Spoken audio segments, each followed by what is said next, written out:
What's up, you guys? In this video, we're going to talk about some of my favorite garage gym pieces of equipment and some tips for your own garage gym. No, I'm not going to tell you to get a squat rack and a barbell and weights. That's what every other video tells you to do. You obviously need that stuff for your garage gym. In this video, it's going to be a little bit different, so let's just go ahead and get started. All right, so the first thing you guys are going to need is a cool dog calendar, of course. No, I'm just kidding. No, the first thing you're going to need is to have your squat rack be level, okay? A lot of people, including myself, when I first started my garage gym, my squat rack was this way. So I would enter the squat rack in like this and come out. Now the problem with that is that the slope, the natural slope of the garage is kind of like this. So you're kind of squatting with one leg higher than the other. Even if it's just a tiny bit, that's not good for you. I've never seen any garage gym video tell you to put your squat rack like this. Now, yes, there's still a natural little tiny slope here. However, it's better squatting at a, what is this, an incline or a slight decline, where both feet are at the same position, at the same height, where compared to this, where my right leg is now higher than my left leg. This can cause muscle imbalances, and you don't want that. So, first thing I would recommend anyone to do with their squat rack is try to put it in a place like this where it's with the slope of the garage. All right, so the next thing you guys are gonna need is some sort of storage for all your barbells. Now, if you only have one, for example, you can just put it on your squat rack. I have two in here, we'll talk about that in a second. But you're gonna need some type of storage. Says over the years of having my garage gym, I've accrued a lot of different barbells. So we got the trap barbell, two different kinds for two different levels of workout beginners. I still haven't sold this, but this is a football bar, a Cambered bar. I have the new one from Rep Fitness. I have a video on that if you guys want to check it out. I have a video on these two Rogue Ohio power bars as well. But definitely just some sort of holder for all your barbells, whether it be like this or the one that's on the wall, is very important, because otherwise all the shit would just be on the ground, and that's not good. Same thing with your plates. I have this little guy that's also a barbell holder and plates holder. You can get this one as well. This one's very compact and easy. It has wheels, you can move it around. I'll leave that link below. Or you can have this guy. This guy is attached to the wall, so you had to drill into the wall, but it's very easy and convenient. This is from Titan Fitness. Helps a lot. Before I had the plate posts on the monster rack, but they would just come out and like, it's just in the way. So I like this a lot better for now, at least in this garage gym. If I had a bigger space, it wouldn't be a problem, but for right now, this is the best place for these plates. If you don't want your girlfriend, husband, wife, etc. to hate you, definitely need some sort of garage storage, because otherwise, again, just like your barbells, just like your plates, it's gonna be all over the place. And no, this isn't perfect, obviously. There's a lot of improvement. We might even need a second one of these. I got that from Sam's Club for 65 bucks. Definitely wanna have some sort of storage. Otherwise, your significant other is going to hate you and want to not allow you to have a garage gym. So definitely garage storage is very nice to have, and definitely just kind of makes the place feel a lot more professional. You want to come in here, it's not a mess and stuff like that. So highly recommend getting one of these. The first one here on the left is from Amazon. I believe it was like 110 bucks or something. This one from Sam's Club was 65 bucks. Definitely recommend having these. You can even put your garage gym stuff on there. You can put your plates on there and stuff, depending on the weight limit. This is way better, in my opinion, than getting one from like Rogue Fitness and having it cost so much money. All right, another thing you may want for your garage gym is some sort of TV with casting capability. So this is a old ass TV I have with a Fire TV plugged into it. As you can see, the cable's running to there, to extension cord that goes to the plug-in over there. And so if you're, if you like to listen to video podcasts or watch YouTube, stuff like that, I listen to interviews sometimes. I watch Christian Guzman, Nick Bear, stuff like that while I'm working out sometimes.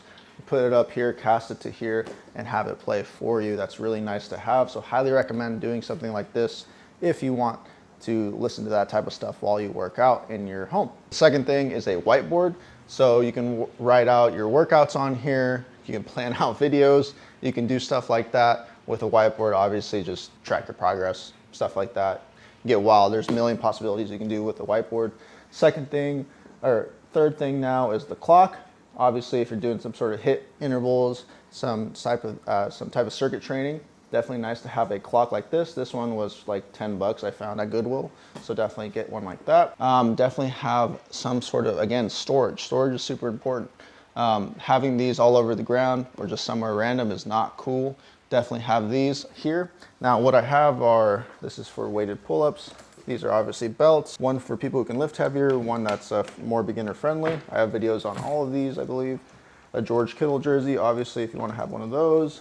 Some bands, yoga straps, stuff like that.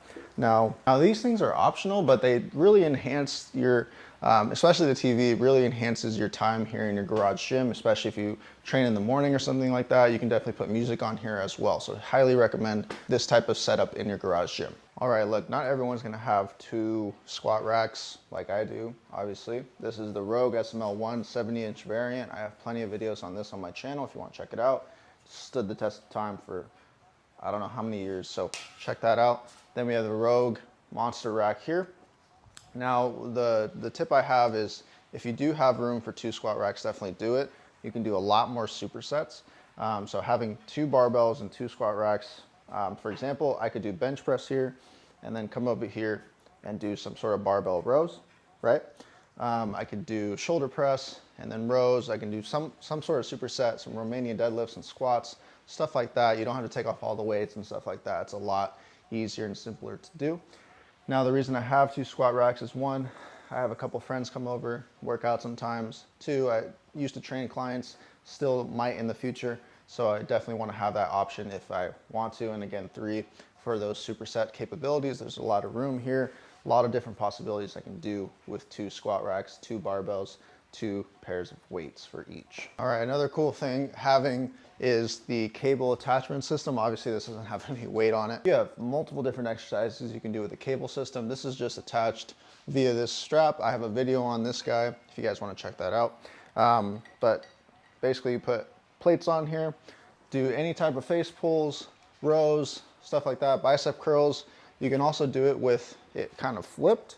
So you're actually pulling from the ground and doing bicep curls that way. But definitely having one of these makes your garage gym a lot more versatile. Plus, it's not very expensive.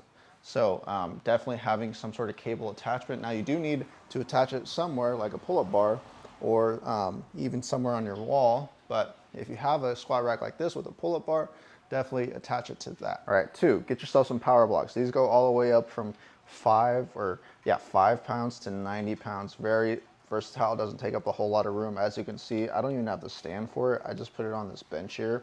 Works perfectly fine. Definitely get you some of these if you don't want to have a whole like 5 to 90 pounds of dumbbells in your garage gym. You don't even know where to store that. So definitely get some of these if you can. All right, number 3, get yourself a damn space heater. These things saved my life during winter in the cold months. It's actually still pretty cold out, but if you don't want to freeze to death in the garage gym, definitely get one of these. Get yourself a treadmill so you don't get fat. Running, stuff like that, walking just in general is really, really good for your health. I have a couple of videos on why you should walk 10,000 steps per day and just walk more in general.